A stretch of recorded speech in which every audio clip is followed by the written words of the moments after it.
It was winter time on the island of Sodor. The snow covered fields and railway lines.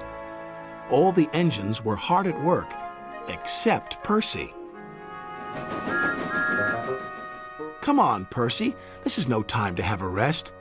"I'm stuck," moaned Percy, "and my funnel's freezing up. Driver's gone for help." "Ha!" huffed Thomas, and went on his way. Later, Thomas had to help clear snow by a tunnel, but it was too deep, and he got stuck. Thomas was very cross. "Snow is nothing but trouble," he moaned. Rusty was close by.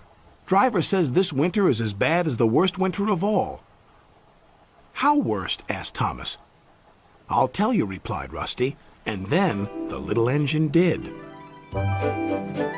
Skarloey was working the line to the slate mine in the mountains. When the snow came, it was difficult to work.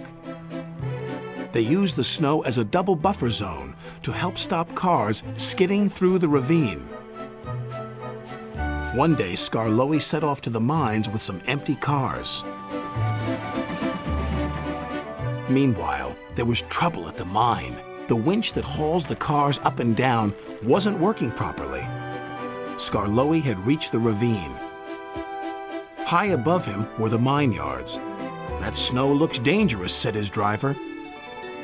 "The sound of your engine and the freight cars could cause an avalanche. I'll set off an emergency cap and see what happens." Skarloey watched as his driver prepared it. Then they ran over the cap. The bang echoed around the gorge. Nothing happened.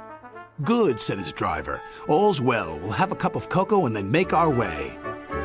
But high above them, all was not well. A long line of full cars was about to be winched down the slope. They had just started their journey when some empty cars became derailed.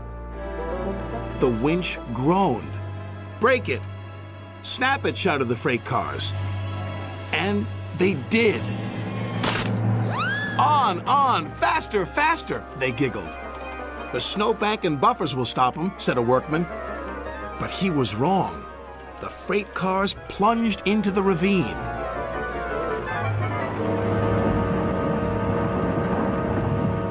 Skarloey and his driver heard the noise and looked up. "Avalanche!" they cried.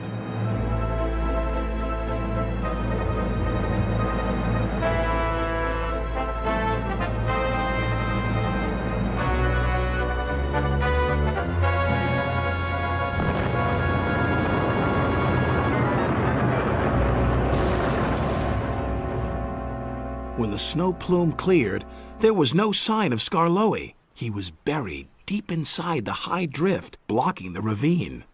And then came the funny part. "What's the funny part about an avalanche?" asked Thomas. "Well..." No one knew that the heat from Skarloey's engine had helped to make an igloo. "It's a snowball. It's a snow house. It's an engine." They cleared away the ice, only to find Skarloey's driver and fireman drinking cocoa as if nothing had happened. "Lucky for him, but it just goes to show you can't trust freight cars," said Thomas. "Or snow," said Rusty. The men had just cleared the snow away from him when Gordon puffed by with his machine. "Hey, look out! There's snow about!" He stopped by the tunnel and wheezed loudly. Then it happened. Oh no.